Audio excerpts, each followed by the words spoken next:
Thank you, Mr. Chairman, and welcome to our nominees this morning, and welcome also to your families and supporters who are here today.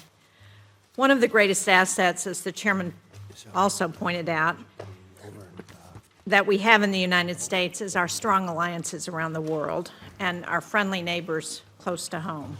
This traditionally has meant a wealth of opportunities for Americans, and that's certainly true in my home state of New Hampshire. New Hampshire's biggest export market is Canada. Our third biggest is Mexico, followed by Japan.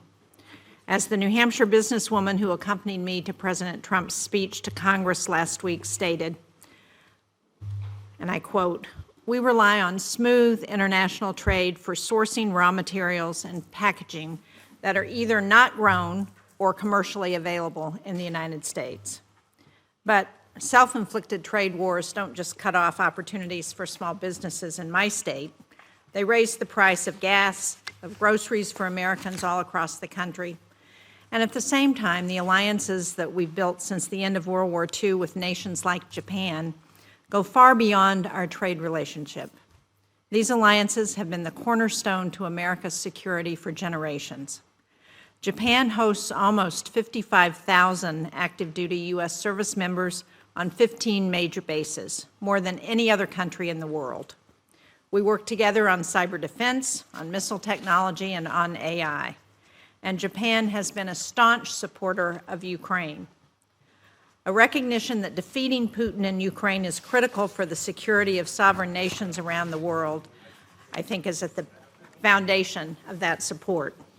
As the former Japanese Prime Minister said in his address to Congress in the last couple of years, the Ukraine of today may be the East Asia of tomorrow. For our nominees today, if confirmed, you'll be leading efforts that are fundamental to our national interests. Combating corruption and fighting the flow of fentanyl through Mexico into the United States, strengthening our trade partnerships on behalf of American manufacturers and farmers, bolstering our allies like Japan, who live well within striking distance of North Korea and China. Ambassador Hoekstra, Ambassador Glass, Ambassador Johnson, if you are confirmed, you will be leading many of these efforts.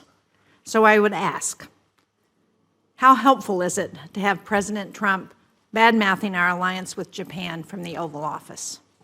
Should we make threats about Canadian sovereignty as it conducts its elections?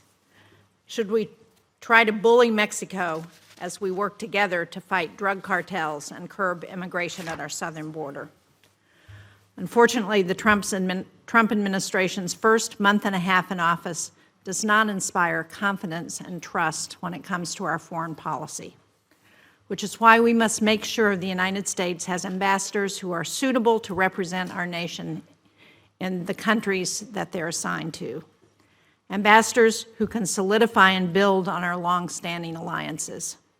So to our nominees, given some of your past statements, I hope you'll take this hearing as an opportunity to articulate your vision for positive engagement with Canada, Mexico, and Japan.